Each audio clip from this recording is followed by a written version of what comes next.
and then we'll have one again in the morning, and then we'll have third one if I'm still alive. So tomorrow is going to be welcome again.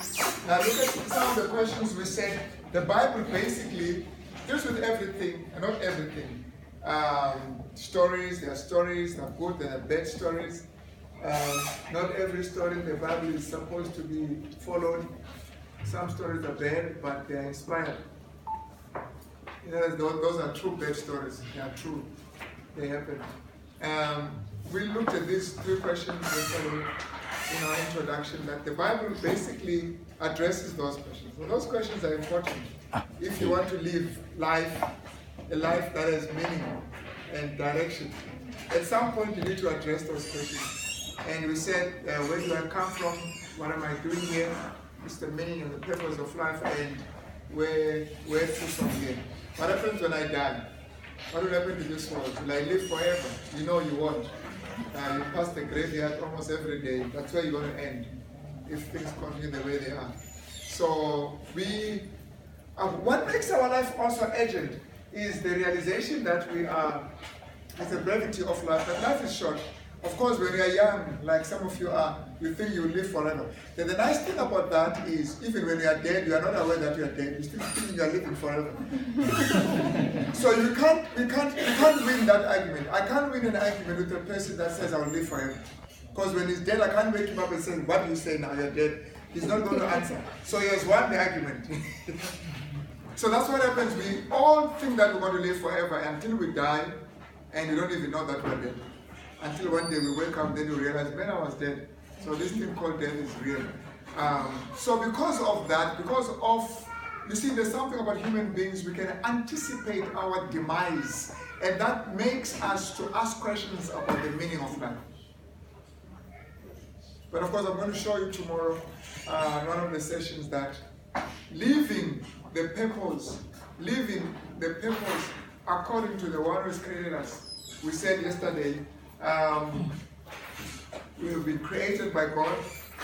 We believe, that's what the Bible says. Allah says, no, we're coming from monkeys. That's their choice. But not me, they come from monkeys. We're created by God in His image. And if God has created us in His image, there's a reason and a purpose for our existence. And of course, we said, we want to come back to creation again today.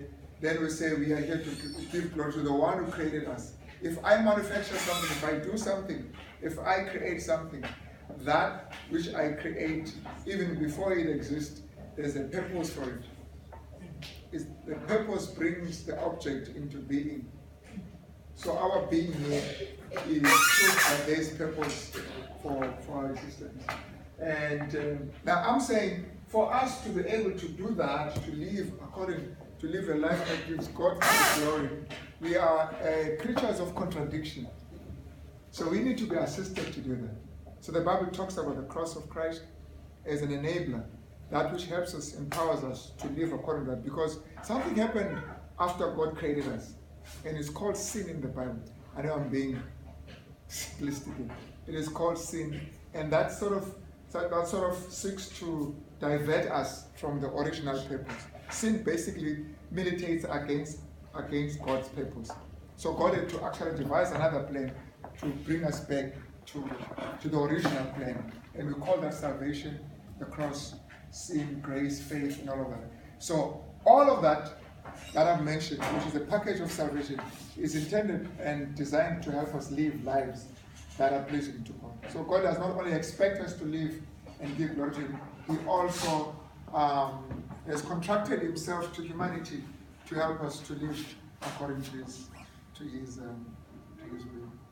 So sin basically is an attempt to pull us towards chaos. Sin is destructive. It forces us to loosen our grip on reality. And so that's what we said yesterday, and then of course we ended up with do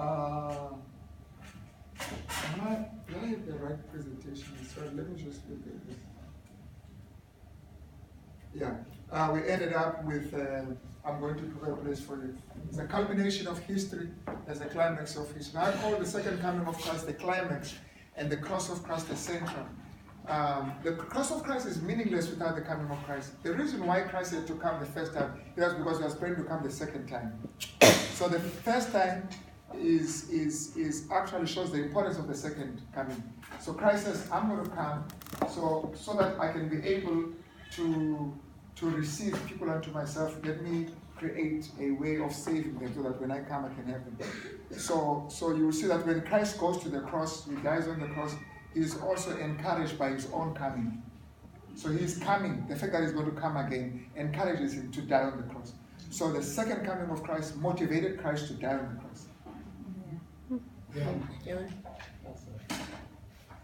So second coming of Christ is the climax. Once you do away with that, then you don't need your Bible.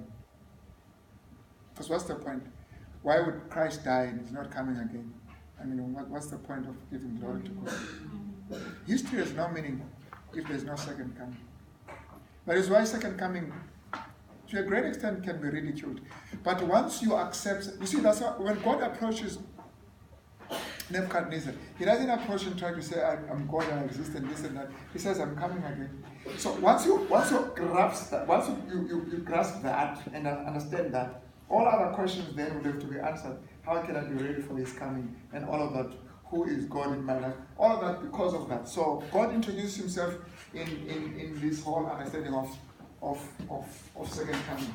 All right. So we said yesterday one of the reasons why the Bible talks to us about second coming. Listen, we may not believe, but it's always good to know what this thing is that you don't want to accept, so that you don't reject something that does not exist. The Bible attempts to help us to believe in the second coming. Second coming is not about, what is this now? What is this? This is not right. Okay, but what I'm trying to write is that we are not trying to escape life by believing in Christ. We're trying to make sure that life does not escape us. So believing in Christ is actually about life. It's not about death. When you believe in Christ, actually it says in John 10:10, I have come that you might have life and have it abundantly. So Christ is for life. That is why when you die, when people will die, he would resurrect them. When people are sick, he would heal them. He's for life. Christ wants us to live. I know people get excited that Christ wants us to he wants to take us to heaven. No, Christ wants us to live so that we can. You see, if you are not interested in living, heaven has no meaning for you. Because heaven is about people who are living and you live forever. The only difference about heaven and earth is in terms of living. Not the only. One of the basic differences is that you live forever. But you've got to be able to live. You've got to be able to be interested in living for you to say, I'll live forever. So Christ is about us living. To live. As us to live. Living is pain and suffering and other things and joy and sadness. That's all what life says. Listen, let me help you. Let's walk with you so that we can live. All right. We will come back to that later on. So life matters. Now, today, what are we going to talk about today? Today we want to talk about the importance. We want to talk about one of the reasons. I'm trying to phrase this. You can. One of the reasons why second coming is so important is because it is only then that justice can be meted. You see, justice. If you want to execute justice, a process must come to an end so you can evaluate and assess.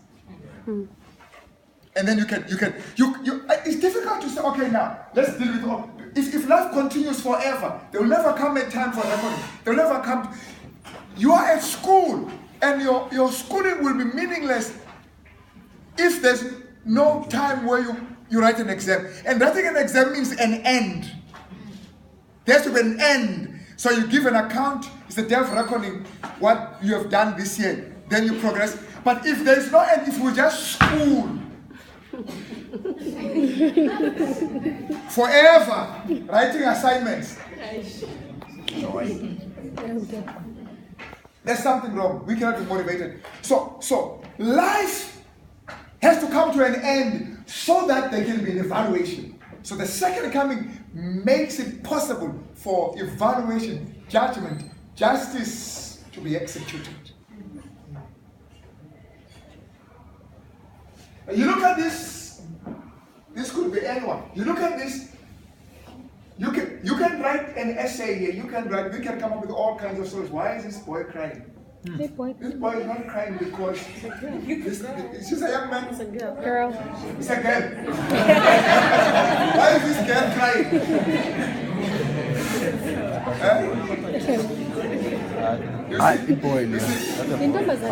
I'll be very interested to see how you would compose this. Some will say this is a girl, others will say this is a young man, others will say it's whatever. But it doesn't matter. This human being who's crying here.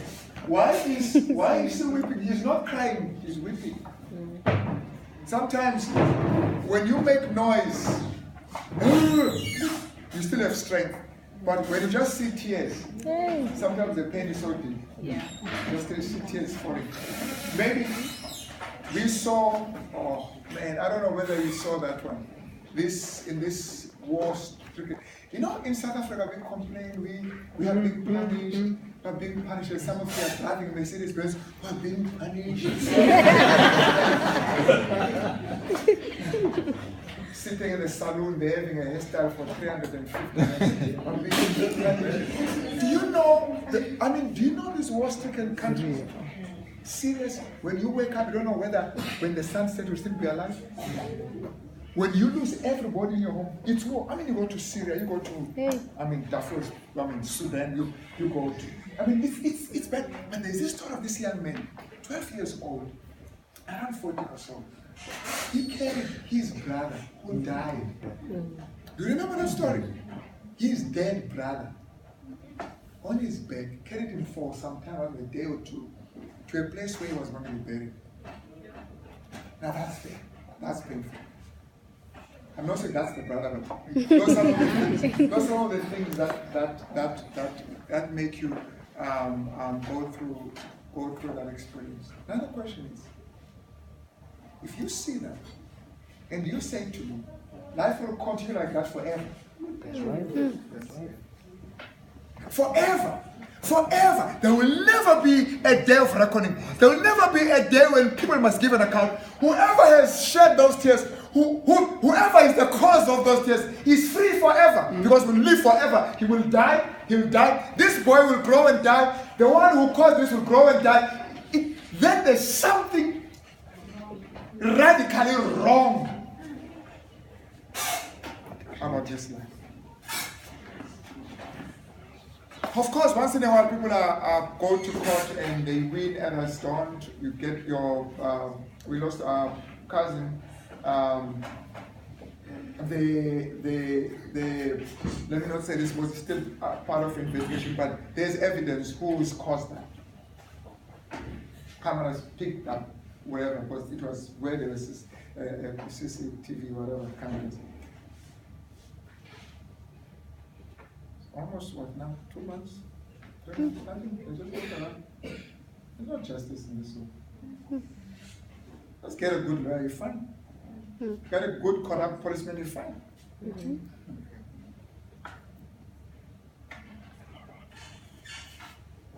Sit there waiting for justice. You're lucky if it does happen. You have money? Yes. No money? Let me ask you, do you think this is how things are supposed to be? This is how it's going to end? Just like that? People do whatever they do just like that? No, it cannot. There has to be a day when people must be evaluated, and that's what I want to show you. And the Bible teaches, that's one of the reasons why people hate the Bible. You see, the white people would hate the Bible when they know that that's what it says. They can't write that. You can't write a book that tells that they're going to be in trouble.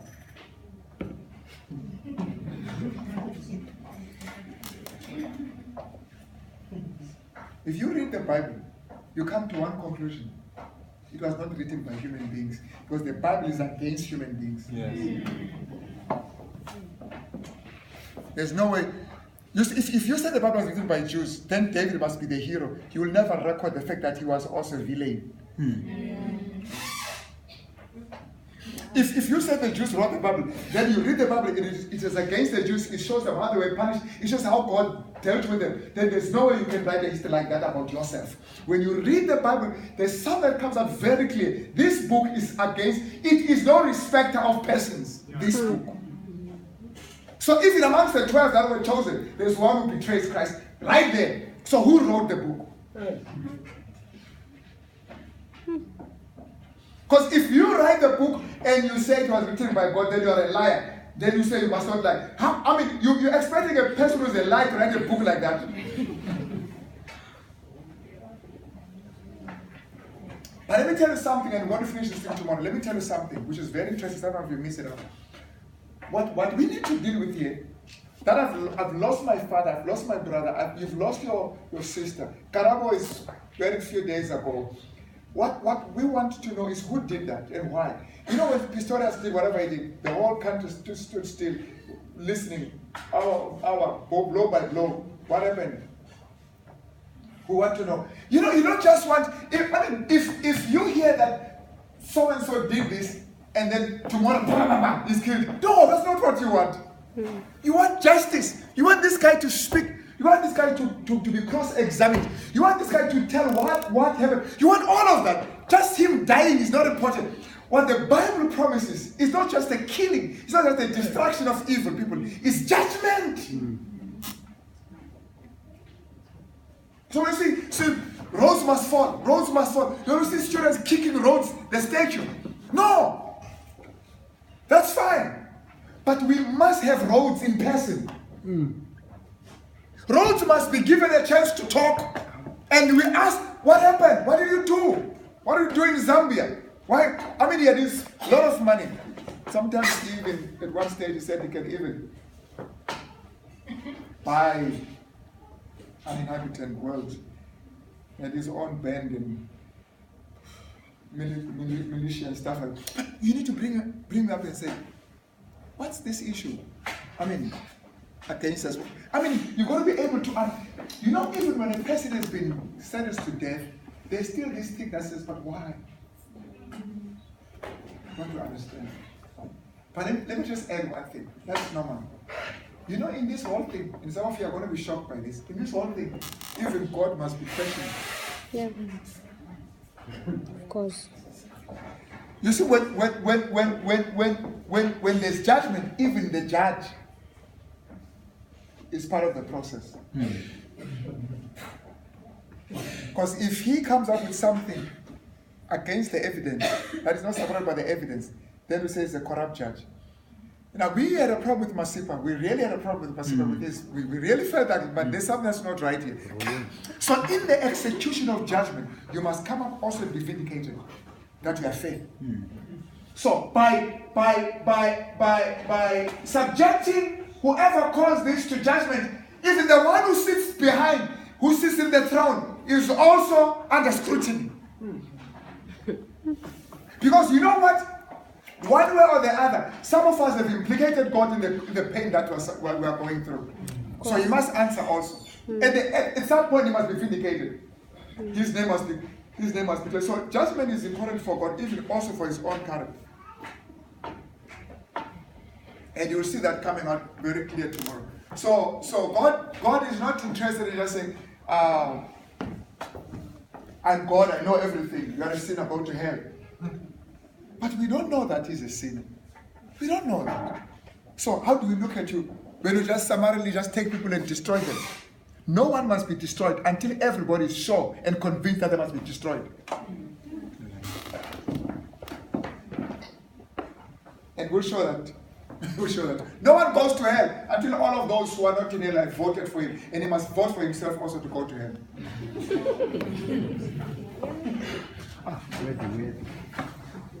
All right. So the point we're trying to make is, we have to look at that. This is a statement that Ellen White makes about nations in that statement. It says, every nation that has come upon the stage of action has been permitted to occupy its place on the earth, that the fact might be determined whether it would fulfill the purposes of the Watcher and the Holy One. You remember those questions we were asking yesterday? I kept thinking about that yesterday. These powers come, so these powers that come and colonize and these world empires and whatever, so they're punishing those. You could look at it from that angle, but you can also look at it from this angle that when God allows Babylon to take over, God expects Babylon to rule righteously. And when they fail to do that, he deals with them. And he brings Medo-Persians. When Medo-Persians fail also, he brings another one. That is why he says to Nebuchadnezzar, be righteous. Break off your sins by being righteous. In chapter 4. And he says, and your iniquity by showing mercy to the poor. So God expects those who are in power to govern righteous, not to exploit those that are under them. All right? And so the time comes for all the kingdoms that we saw, Babylon, they came to an end, God brought to an end. It had failed to live up to God's expectations. And we won't be looking at that just now. And Medo-Persia was there for supper, fell this one. And this one, the last one also, the same thing. Now, what is very interesting, and of course, what is very interesting, let's look at Babylon. From that period, this was the probation for Babylon to do what God expected it to do. And when it failed to do that, God comes in Daniel 5, the writing on the wall. There was a big bash there, which was the last one. There was a big bash in Babylon. And right there in the middle of the bash, they were excited. A bloodless hand was still writing just where everybody was in many minutes ahead of us. It was the end of Babylon. Around 539. It was the end of Babylon. What that text is telling us is that every other kingdom that comes and goes, there is a judgment in the transition. When Babylon overlaps, when Babylon ceases and Medo-Persia comes to the stage, in between there, in the transition, there's judgment. Right through. Until the last one. Before the stone comes, there's going to be judgment. In other words, God is like saying, here are the reasons why we must bring this kingdom to an end. He says, God could have just boom, boom, killed all of them. But he says, you have been weighed in the balances. In other words, something has happened. Okay, you have been weighed in the balances and found wanting. Your kingdom has been divided and given away. He doesn't say, I have weighed. He says, you have been weighed. By implication, it may have been more. There may have been more witnesses that were actually part of the weighing. You have been weighed. I have weighed, you have been weighed. Now, what it actually means is, we are giving the verdict of a process that took place before the verdict. While you were doing this, or before you do this, or in the process of doing this, we are to summon heaven and bring everybody and look into this and wait and see what is it doing, opportunities, growth, and whatever else, and say this is the verdict. In other words, there was judgment, there was a trial before the writing of the wall, on the wall. There was a trial. This was preceded by a trial. That's all part of judgment. So you are giving judgment, you're giving a verdict as a culmination of a trial.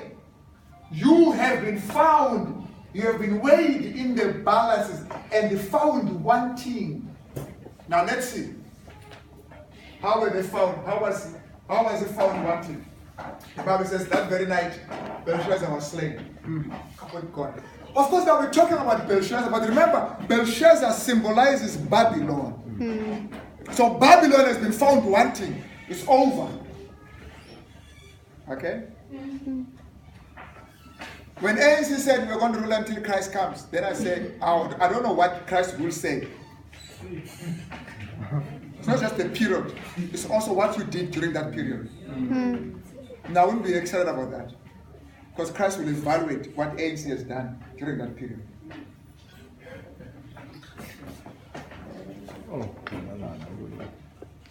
Now, here is what was found during the trial. In Daniel chapter 5, 22 to 24. I'm just giving you in a nutshell. It says, you have not humbled your heart, and you have lifted yourself up against the Lord of heaven.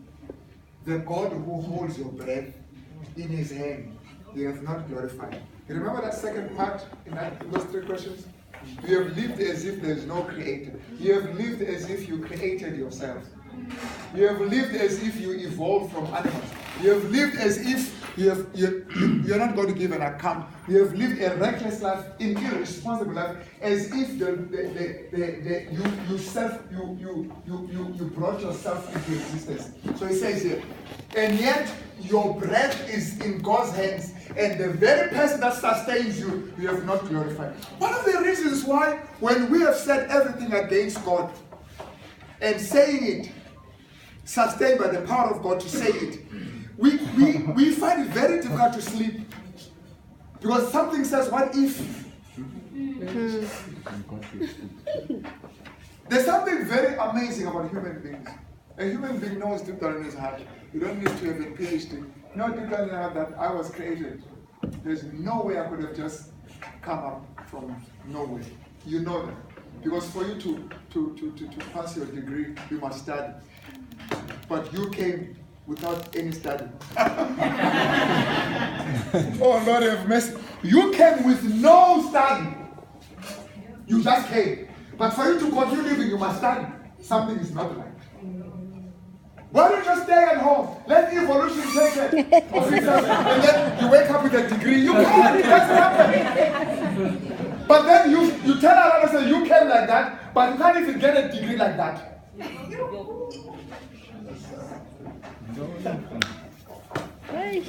Deep down in our hearts, one of the reasons why we shout and do all kinds of things, we try to silence the voice within. We say God has not left himself without a witness, even in our hearts, inside, in our minds. We know we have to fight against them. When Dawkins, the UK guy that I love very much, goes around spending a lot of money, telling the whole world that God does not exist, he can't rest. What if he exists? By the way, I've always maintained that those who shout and say God does not exist have to study very hard. Yeah. You must have serious studies like PhD in geology and this and that and that and that and that and that in order for you to make that statement. You must be a really educated fool to make that statement. Now, I'm not insulting. Fool is not necessarily what the Bible says. The fool is there in his mind there is no God. So I mean, if you're struggling with your I don't know what courses you do, you're still struggling with your second year. Stay away from whether God exists or not. That's too profound for you. Just go and do your assignment. I'm serious. You can't even engage with what is with this thing that's written by a human being, and you want to engage with the word of God and you castigate them. You can't. You don't qualify. Period.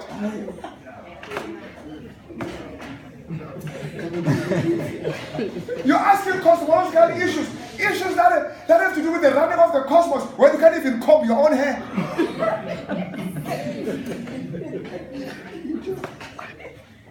Actually, that was the issue with Job. You remember Job had an issue and he started asking all kinds of questions. Yeah. In chapter 38, God appears and says, okay, stand up, let's talk now. You're so wise, you know everything, let's talk.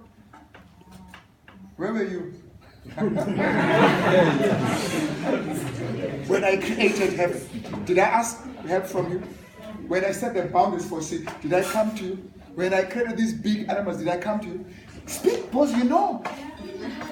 And it took him four chapters, God, 4 chapters, and Job had to say, I have spoken something that I was not aware of. Now I've heard you, and I know that you can do everything. I mean, I know that. That's it. But here's the nice thing. God did not even tell him what happened, why those things happened. He just said, I'm in charge. You can ask, don't question.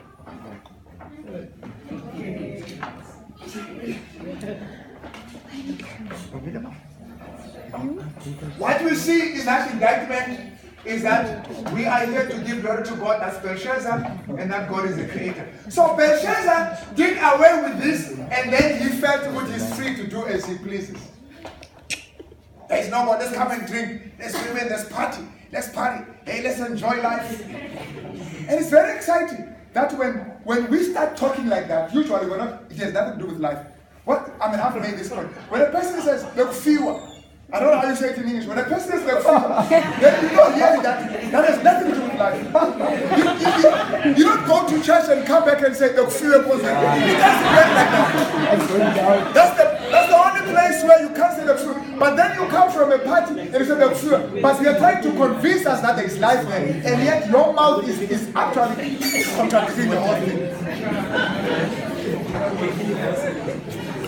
So the first party and the philosophy is there is no God, and therefore I can do as I please. God get his cups, let's drink wine, let's enjoy ourselves. One of the things I like about the youth of 1976, which I don't see today, maybe I haven't seen it much. When we were rioting and running up and down in those streets in 56 in Google and Soweto and elsewhere, one of the things that was done in 1976, if some of you would remember, was the destruction of all the shebeens. Today we got comrades who are drunk. Yep. Alcohol must not fall, other things must fall, but this one must remain. You can't decolonize because that alcohol is also part of colonization. Yeah. When we decolonize, we start with the shebeen. Yes. Amen. You can't march straight on the street if you are drunk.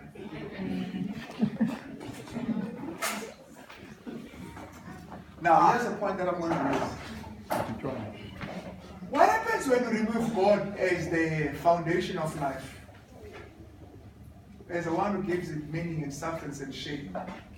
You live a life that is reckless. A life that is unaccountable. And you'll see how that happens.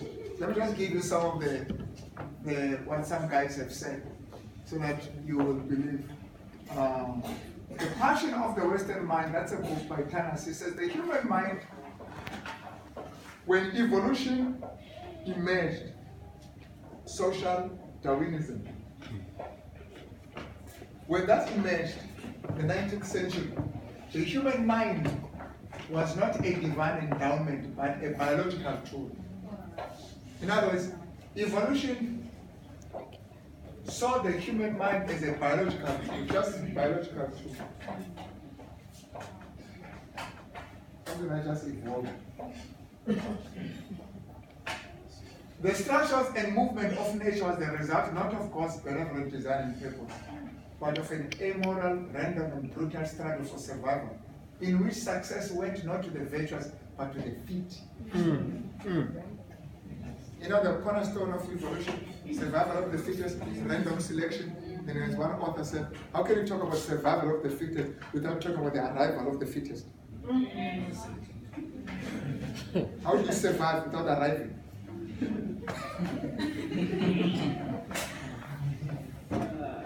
It continues. This is now Bella, Individualism and Community in American Life. He says, altruistic, self-sacrificing, and voluntaristic virtues inherited in the biblical story because of evolution, gave way to a form of egocentric determinism. Everything was about me. As long as it makes me happy, I'll go for it. That's what happens once God is removed, then you become God. I will take it because I want it. If I can't have it, I'll take it by force. There are no categorical imperatives. There are no ethics. Ethics is basically doing what you ought to do, not what you want to do. This covenantal framework, which is composed of communitarian, justice-oriented love and reconciliation, you can't find this thing in an evolutionary framework. There's no love in it. There's no self-sacrifice in evolution. See, evolution is survival of the fittest. You don't share in evolution. You take. That's the essence of colonialism. It is driven by evolution. And sometimes I get concerned when black people try to fight colonialism by using the very system that actually sustained it. Then you know what's going to happen. That once they just leave, we're going to have others who won't do the same thing. In a different way.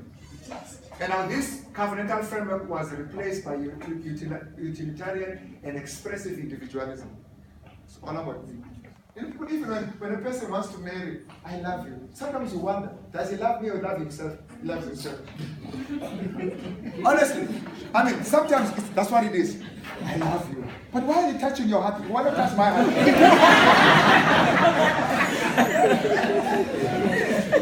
In other words, you love the feeling that you have. And that feeling comes as I appear. Once I appear, that feeling comes. So you love this feeling and you say you love me. Just be honest, you love the feeling. And when that feeling is over, when that feeling is no longer there, then you don't love me. But I'm still there. I don't love you. Why? Because when you show up, you make me angry. Now you are ugly, and yesterday you were not ugly because you have seen somebody who looks better. Then I love you. And this one is so foolish. He says, he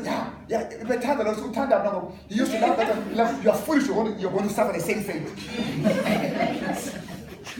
I don't Green says, social Darwinism of the 19th century. Now look at this. You're going to see your seats for colonialism. Social Darwinism of the 19th century ensured that in the early 20th century, the social, political, and intellectual capital of modernity was everywhere evidenced throughout, don't worry about that, Europe and America, and their respective colonies in the 2/3. So when you see these guys flocking into Africa and elsewhere, they were sustained by evolution. So if they come and you are using a spear and they have a gun, they're going to kill you. It's survival of the fittest. It is in line with evolution. The weak must be killed. The whole thing that drove Nazism is that Hitler believed that the Jews were weak and they had to be destroyed and be eliminated, so that we can be able to have a super race and a super. So do away with all the weakness and weak creatures. So colonialism is the same thing. You get there, you see Africans planting and enjoying their whatever, getting and fighting with, kill all of them. That's how it is. There's no accountability here. Then Marx can come up with all kind of nice critics, but at the end of the day, he himself is an atheist. And at some point, if it doesn't matter how good he can write, then you know you are in trouble, because he will give account to no one. So there you go. In that pool of evolution, nothing lives, and that which lives must be strong. You must be strong, you must be fit. You eat or be eaten. You kill or be killed. It's a jungle. Jungle out there. And that's basically what happens when God is removed from our context. When God is not in our purview, this is what happens. When God is removed as the center that holds everything, this is what happens. Rape and all kinds of things. And so the Bible says, against all those who thought they are free to live as they want, he says, so then each of us shall give an account of himself to God.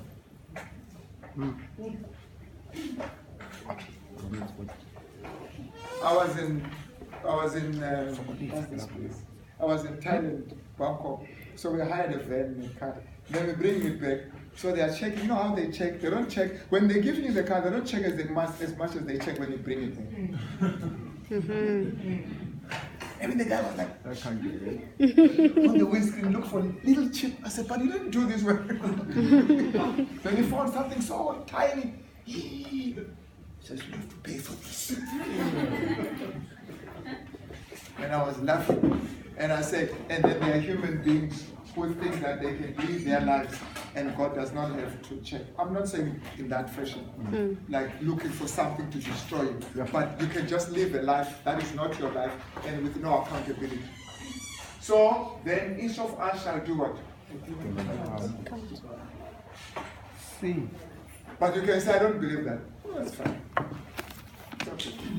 Rejoice, O young man, in your youth, and let your heart cheer you the days of your youth. I like that guy. Walk in the ways of your heart and in the sight of your eyes, but know that for all these things God will bring you to judgment. And that's good news, by the way. You know what makes life interesting? Is that you'll be evaluated. Otherwise, this thing will be boring. Like you were saying the other day, you do good and then nothing comes out of it. But then when he says there's going to be judgment, then it can sustain and encourage and motivate you that there will be an evaluation of what I have done. Not necessarily the effect, not necessarily did it whatever, but what did you do? Not what came out of it. You're not responsible for that. You are responsible for what you are doing. All right? And then each will be brought in judgment. And Ecclesiastes says this is the summation of life. Fear God and keep His commandments, for this is the whole beautiful thing. For God will bring every work into judgment. That's how it is. Now let me just share with you how the Bible pictures this. This is something that we've missed in Christendom generally. Yes. So before this happens, now listen very carefully. Before this happens, before these kingdoms are destroyed, there must be a judgment. Now I'm not saying the kingdom must be destroyed and then there must be judgment. No, I'm saying before.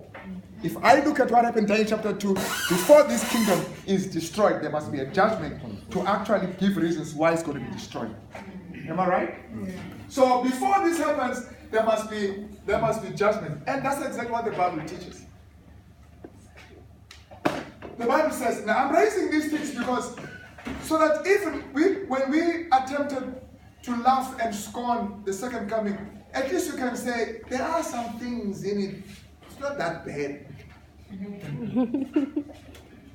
Daniel chapter 7, verse 13 says, I was watching in the night vision, said, behold, one like the Son of Man, coming with the clouds of heaven. He came to the Ancient of Days. And the Ancient of Days does not stay in Port Elizabeth. So this coming is a coming in heaven. So the Son of Man came to the Ancient of Days and they brought him near before him. So this coming is taking place in heaven. He's not coming out of heaven. He's coming in heaven. And he says, then I watched 2 thrones were put up in place and the Ancient of Days was seated. And those thrones are where? In heaven. And remember, this is where judgment emanated. This is where the whole judgment emanated. Where it says you were found wanting. So there were thrones that said, and they looked at the whole thing, and then there was a verdict was given. So the verdict is given on earth, but the whole process took place in. So this is exactly what Daniel is saying. But remember, the book of Daniel looks like all the symbols and stuff, but it also seeks to say, look at what happened to Belshazzar. Look at what happens in heaven. So if you understand that, you'll understand what's going to happen in heaven. That's why you got that story in Daniel chapter 5, just before you get to chapter 7. And then it says, his throne was a fiery flame, and there were thousands and thousands of recent. These are angels, thousands of angels were there. And then it says, the court was seated, and the books were opened. Now the books are not necessarily books like books, it's just records. Because you have to say books because they're writing to your college where they're using books. And some of you are saying, reading the Bible, they talk about books when you're using whatever else that you're using. Who keeps records in books? Like in the chicken food. Wow. You mentioned. The court was seated and the records were open. But why are we having records? Because judgment is not for God, who is omniscient. It is also for those who are not omniscient, and they must have proof. God cannot say, you don't know this guy was cruel. But how? I saw him. We didn't. When we say records, we mean video clips, we mean video recordings, we mean whatever else is there. So you can actually play and say, okay. So you can actually see what God saw. So you can only agree with God's judgment when you see what he saw. When you hear what he heard, then you can be able to agree with the judgment. So when for example, I'm just making an example. If they have to look into my name and they said, what should we do with Papu? So let's look at the records. Here are the records. There's Papu at UPE. He comes from UP. There he goes in a shipping. He's drinking there. You know. Now some of you don't know that. Now you know. So if you were to go to heaven and not see me there, you'll be concerned. Hey, I know Papu I mean, you'd always be afraid that you are there. You know, you don't know why you are there. You don't know why others are not there. But when we have the records, they say, okay, no, that was bad news. All right, so the court is seated, and I'm not going to get into the whole process there. I just want to end on that point, that the court was seated and the books were open. In other words, now we are dealing with what is written, your thoughts, your practices, whatever you did or didn't do, is everyone. That's what the Bible says. And then what happens after that? Christ says, I go to prepare a place for you. If I go to prepare a place, I will come again to receive you myself. Yeah, now you know. So Christ goes, is in heaven. He says, when I'm done preparing a place, I will come and then have you unto myself. Where I am, you may be there also. But wait for me. So you cannot come to me. I will come and fetch you. Because the reason that I have not come, the fact that I have not come tells you that I'm still busy for your sake. So don't come. So that is why when people die, they must remain dead. Because we are still working on their case. They mustn't come. This is very important. Otherwise, if you have everybody coming, it messes up the whole thing. It messes up the whole thing. Why are you doing it? We're still determining whether you should come or not. You see, the coming must be transparent. The coming must be done for everyone to see. You can't die and come. You die and sleep. So we can do this. And then when it is over, then we will come and fetch you. Because we'll be having evidence why you should come. Yes. Amen. Amen.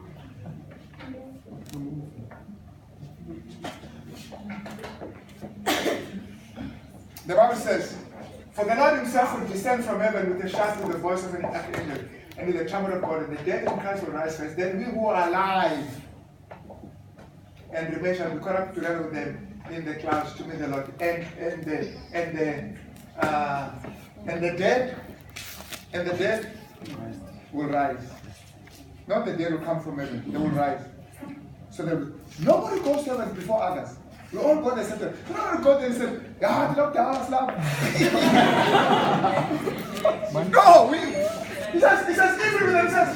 And they rise first, and then we who are alive shall be caught up together. Yes. Together. With them together.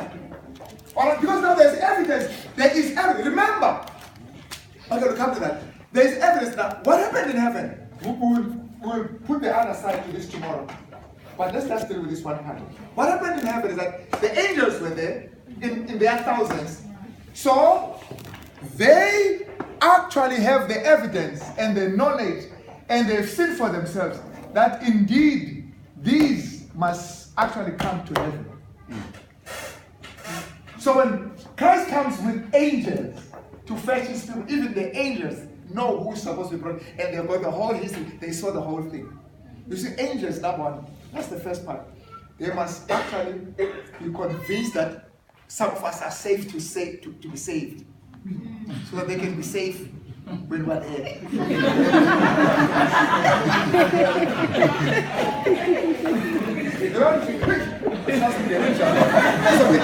They also must.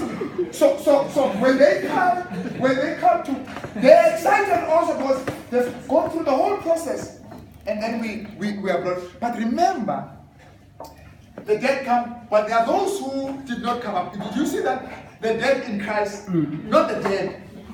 It's the dead in whom? In Christ. That is saying that the dead in Christ, not the dead. The dead in Christ. So there are two types of people that are dead. They're all dead, but others are dead in Christ, and others are dead out of Christ. So the dead in Christ are the ones who rise. These don't. Which means we still have to deal with them. These ones. So these ones, your case is finished. It's done. We can go.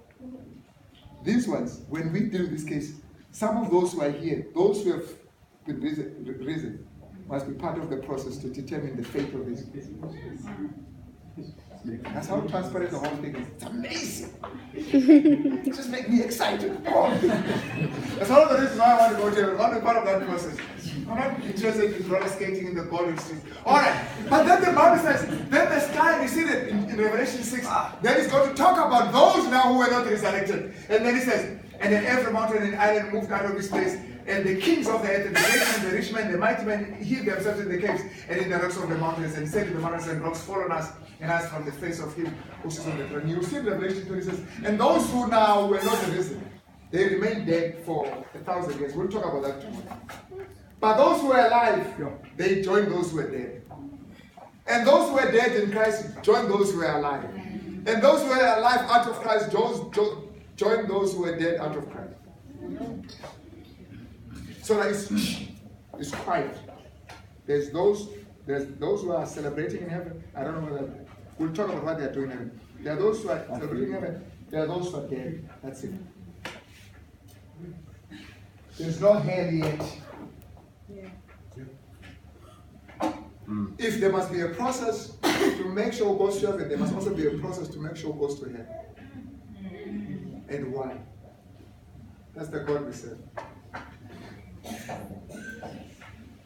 Then it says, then it says, is it supposed to be like that? No. Okay, then I'm going to ask you a question. Then we bring this to the end. Then it says, let's just look at the last slide there. That's what happens when you outsource your brain. You use it as an external memory. Alright, there it is. Sorry. The computer. Alright, that's the end there. Alright, that's it comes with me. Just a few minutes to bring this to an end. Do you know that what I've just told you may actually never happen? This may be false. I mean, there are people who have argued against this. Even in the Bible. So I'm not surprised when I hear a person says, that will never happen. Because even in the Bible it's recorded. 2 Peter 3 says, this thing will never happen. This thing about Christ coming, we've heard this since we were born. It's possible. Listen, there are two possibilities. Either Christ will come or he will not come. So there are not many. So either he's going to come or he's not going to come. Alright, let's look at those two.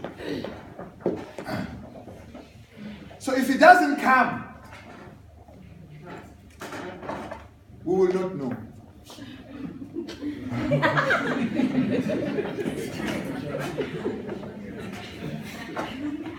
If both of us are dead and Christ doesn't come, we won't know. So we can exclude that. That's a non-issue. But if he comes, both of us will know. Because one will be resurrected and one will not. But later on we will know. Now if you want to gamble, you know, like gamble, this is eternal life. You better make sure that you know what you're doing. But I can bring another argument. And I say, I believe that Christ is going to come. I may look like a fool, but that's fine. I believe that Christ is going to come. And then you may believe that he's not going to come. And then you may actually be correct, and he doesn't come. But honestly, what have I lost that you have gained? Me, I went to school. I also went to school.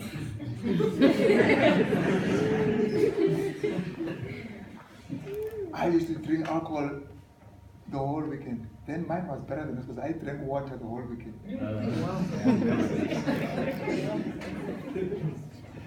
There's nothing wonderful about being drunk and have your reason suspended.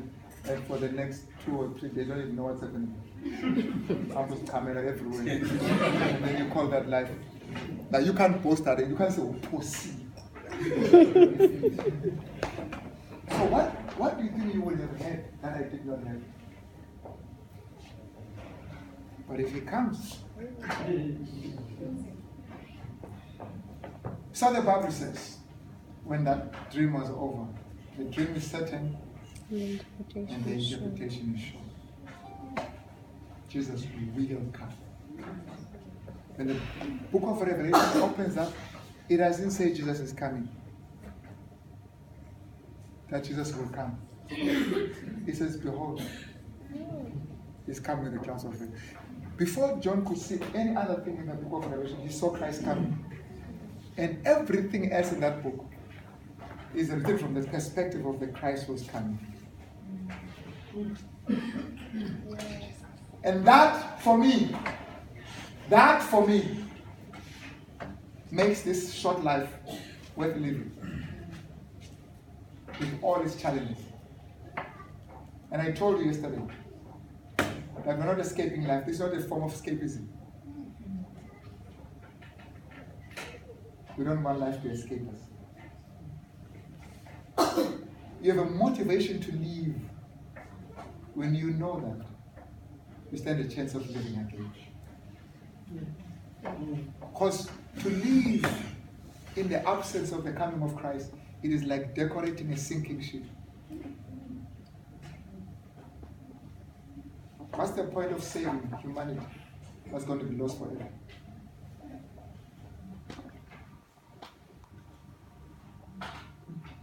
May God bless you. Amen. Any questions? The last 5-10 minutes is Friday now. It gets dangerous in these areas. Any questions? Yes, ma'am. So Jesus, I don't know how city Christian went. It's not, I can promise you.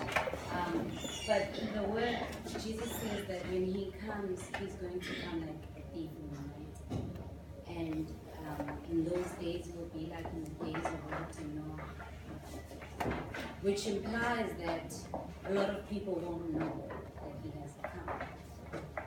So what are the chances that he has come and a lot of people just don't know that he already has come? Well, if he has come, where is he staying? Because the only reason for his coming is to bring this history to an end. The first time he came to live and grow, you could say that some people did not know. But if he comes the second time, the Bible says, we will meet him in the air. We will meet him in the air. He doesn't come and land here and walk around PE or whatever. He comes to pick us up.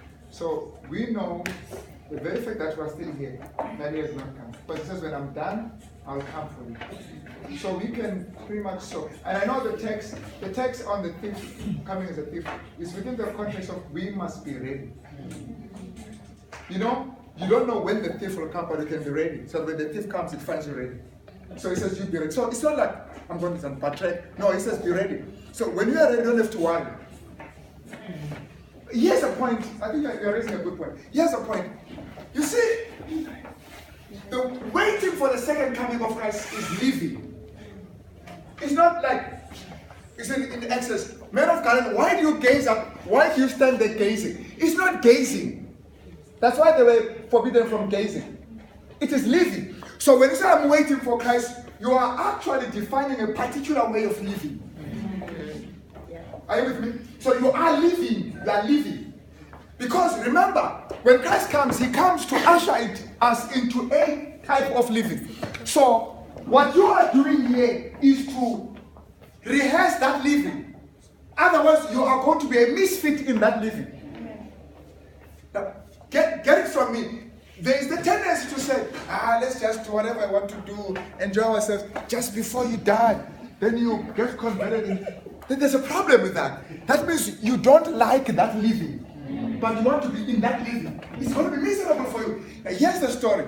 No one will go to heaven if he doesn't want to go there, because they're going to be miserable. So you will not go. Actually, everyone who will not go to heaven will not be surprised because they doesn't want to go there.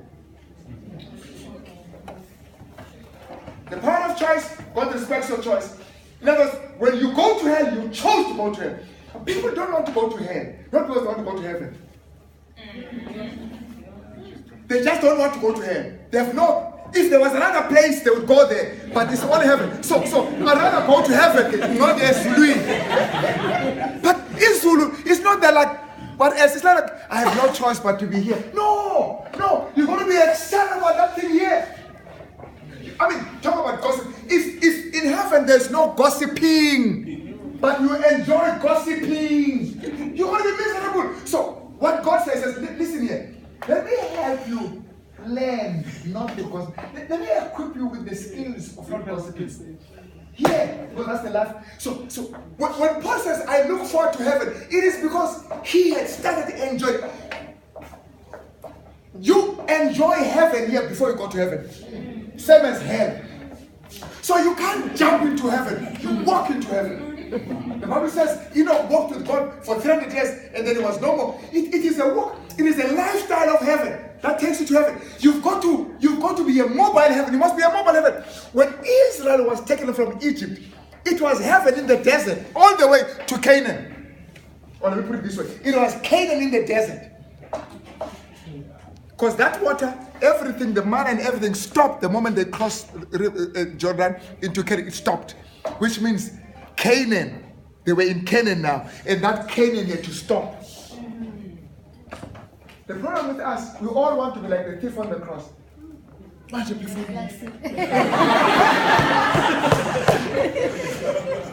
we need a boom. All right, another question. Yes.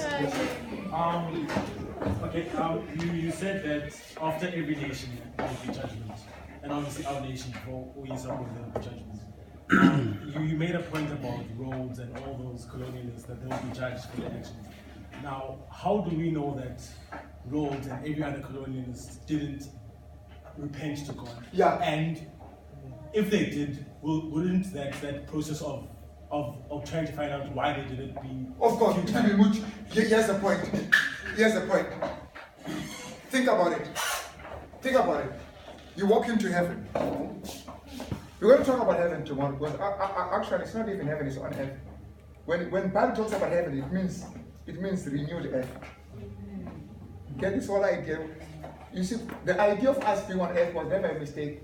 So God is not going to correct himself and take us to heaven. We're still going to be here.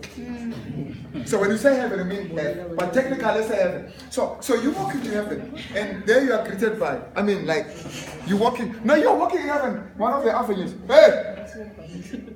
Hey, guys, double roads.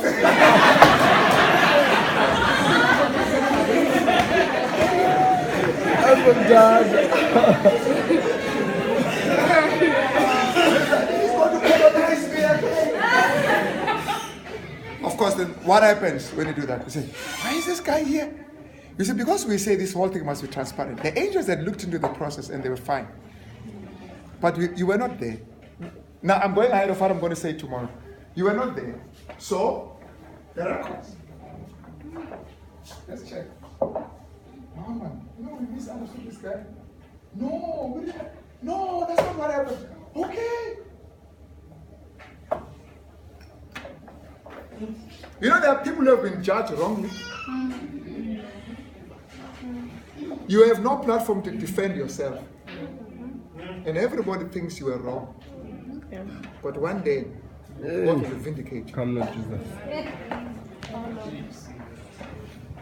And it doesn't take long, because you're going to live in here for, how long? When do you think you're going to die? Because when you are dead, you're like, I've been dead. When you are dead, it's like you close your eyes, you open your eyes, and the thing is over. It's not that now. All right, last question. Yes. All right, go ahead, sir. I'm not intimidating you. Thank you. Yesterday, I didn't get a chance to ask. Yeah, it's okay. As Africans and as black the Bible was not introduced to us by white people. So there's an assumption from myself that actually at some stage Africans held the Bible and so on and so forth. I just wanted clarity on that history, because I believe that history comes with identity. And there's so much, the history that we currently hold for ourselves is that we're a conquered nation, we're dominated. And we are bringing a different narrative to say, no, actually, history was appropriated by white people, and they gave you a certain narrative that you are inferior to them, so that you can be under them and under their domination.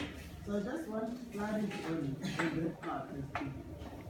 When and where and what were the dynamics leading to us losing that history or that position in society as Africans, of being carriers of the gospel to receiving the gospel and being told how to live according to the gospel which was once ours. Yeah, that's a powerful summation there. Listen, you remember we were stating the reasons here. Is Christianity a Western religion? And we gave about 4 or so reasons. One of the weaker ones, which is very strong, but we started with that one, it was the popularity and the dynamism of Christianity in Africa. In other words, we were saying, you look around Africa, I mean, every little corner there's Christianity, doesn't matter, but it's like this thing is theirs. It's like they found what they've lost. There's something that resonates. There's something that just reminds them. It's like, I know this thing. I've seen it somewhere. And I quoted Mbiti, one of the African scholars says, when the Bible, when the black people in Africa read the Bible, they read the Bible there, and then very soon they found themselves in familiar territory. It's like this thing is in our DNA. But it's like a deja vu. Did I hear this thing somewhere? Did I read this thing somewhere? And that then explains the receptivity. And of course, there are some distortions, There's some distortions. But what they did, which we call enculturation, African theology, was to read the Bible for themselves. The moment they learned how to read, was to read it for themselves, and they came up with something so diverse and so different from the ones who brought Christianity. I mean, look at the ZCC and the Shembes and the others. You could still see that they are Christians, but what they came up, I mean, whether this is right or wrong, that's not the point here. Are you with me? But what that audacity to say, this is it, this is how it's supposed to be. The power, the healing, the singing. The whole thing just moved, and they were able to inculturate this and contextualize it within their own worldview, rightly or wrongly. So, and of course, we made the point, for those who were not here, we made the point that the first Christian, according to the book of Acts, even before Cornelius, who was even before the gospel went to Asia, Cornelius, it went to Africa. So that we've got Acts 8 before Acts 9. Because those are outsiders, but it was in Africa that first received. So there were Christians in Africa before there were Christians in other places. And we argued also that from the records we know that out of the 20 well-known intellectuals, African theological intellectuals, 9 of those were from Africa. So, the greatest library in Alexandria. It's amazing. So you go to Timbuktu, and of course now with all this happening and books being distributed, the greatest library and source of information. It's amazing. So now remember, we're all coming from either Sudan or the eastern part, and we're migrating. They're looking for greener pastures. The Bantus, there are Bantus also in the Eastern Africa, in Kenya, elsewhere there, going all the way down. So that missionary, that Ethiopian, who was actually very influential. He was not just a small guy. This guy was very influential. So reading Isaiah 63, which means it was not if Africans were not even moving from paganism to Christianity. They were moving from Jewish Yahwistic religion to Christianity. So this guy moving over to Ethiopia, what do you think he said? He introduced them. Hence we read those medieval Jesuit statements that when they arrived in Ethiopia, they've never seen so many churches. Actually, they even confess that the Ethiopians think that they are the only Christians in the whole world. So yes, there is that point. That is why we said when we opened up on Monday, I can't remember what day it was, but we said one of the things that we need to do, and we should stop repeating that narrative, is to liberate the Bible from the Western hands control. It's not your Bible. Because once we think it's their Bible, then we just give them so much power. One of the things I hate. All right, let's leave it. I thought that was. Oh, that's the last one.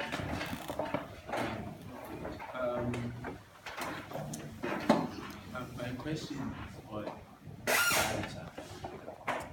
I think that is some of the problems the African Initiative churches had with the missionaries, that they had to forsake their traditions and some cultural practices if they were coming into Christianity. And so with that understanding that we've cleared over the past few days, that whites were westernizing us, using the Bible, saying we must stop doing the things that our forefathers did and stuff like that. So yes, of course, we know that there are cultural practices that contradict and stuff that we should forsake and everything. But when you forsake those ones that that contradict and then you keep the rest, it's almost as if what remains of your culture is very much inclined to the Western way of life. It's like you lose your essence of being an African when you live these contradicting things. Then, so That's another field on its own. That's another field on its own. We'll talk about incarcerationist theology. That's another field on its own. And I don't have a short way of answering that. The African worldview, the whole concept of this communalism, you don't lose that. You don't lose that. You don't lose that, because there's nothing wrong with it. This is one thing that makes others who are not part of our culture say, wow, guys, this is amazing. You don't lose that. You know, when you go, I was in this place, they were singing. You just feel like, Lord, what have we done? Why are we punished like this? I mean, you don't lose it. I mean, there's something about African singing that actually makes you think that this is how singing is done in heaven. I mean, I'm not just talking about it's our culture. There's no way that we can be singing like that in heaven. There's no way. My belief is, as Africans, we've got unique cultural understanding of who God is and religion, that we must not just be in a museum for people to come and say, oh, that's how Africans do it. No. We don't say, oh, sure, let's take a picture. No. That thing that we do, we're supposed to let others learn that and do it. We're supposed to spread that. We have a message to give. We've got, I've been to London and England, I don't know how many times. Now, when they say, sorry, I'm from Africa. In other words, I'm not just there to say, look at me and appreciate. I'm saying you better be like me. Yeah. Because this is it. Yeah. So my presence is a critique of your presence. I'm critiquing that. Even though we're all Christians. So at the end, when we interact, there must be this thing that says, listen, that we will also gain. Let's face it. We will also, this is interactive. We will also be, okay, all right. We will also have technology, this or that. But we cannot just be on the receiving end. That's not right. That's not true. We are created in the image of God, not in the image of whites. So we even in those things that we lose, we're gaining. Actually, what we lose brings back more glory and shine from that which remains. So that which we take away actually helps that which remains to be even brighter. Okay. All right? I'm sorry to talk like this. I was preaching to a white church, Afrikaners, with my wife, only black. And I said, I'm going to speak like you guys speak. I'm going to be quiet and stand behind the pulpit. But at some point, if I move, you must just remember that now the African couldn't hold himself.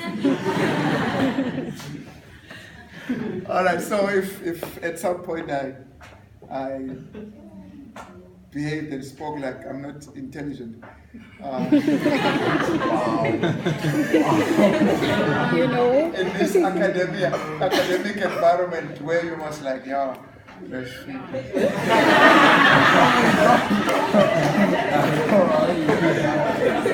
all right, guys, let's pray. And I'm praying that God may give you a breakthrough in whatever you're facing. You know, I sat in one university and with students like this, and I'm going to say this from the bottom of my heart, and I never realized that there was one student sitting there who had actually been raped for a week or so ago. He was sitting right there. And so I'm mindful of the fact that we can be here, we laugh and engage. There will be people who are just about to give up on that. And I pray to God that you would give you that added strength to continue to move. I always say, you know, when life becomes so hard that you have no answers, honestly, and you just feel like it's better for me to die. And then I say, don't die. Wait for the answers. And then judge the answers and decide then whether you should die or not. But don't die. We have nothing to say. Thank you. And may God be with you. Let's pray. Our kind and loving Father, we want to thank you for the time we could spend together with these students who are actually here for a very tight schedule, academic program, but they've managed to find time to sit and listen to what I had to say here, which is what the Bible, I think, wants us to know. And the respect and the decorum that exuded here for your glory and honor, we appreciate that. But Lord, we pray that this may not just be some form of intellectualizing with no fruit and with nothing that gives us and helps us to find the meaning for our own personal lives. There's so much hate and so much pain in this world and in our environment.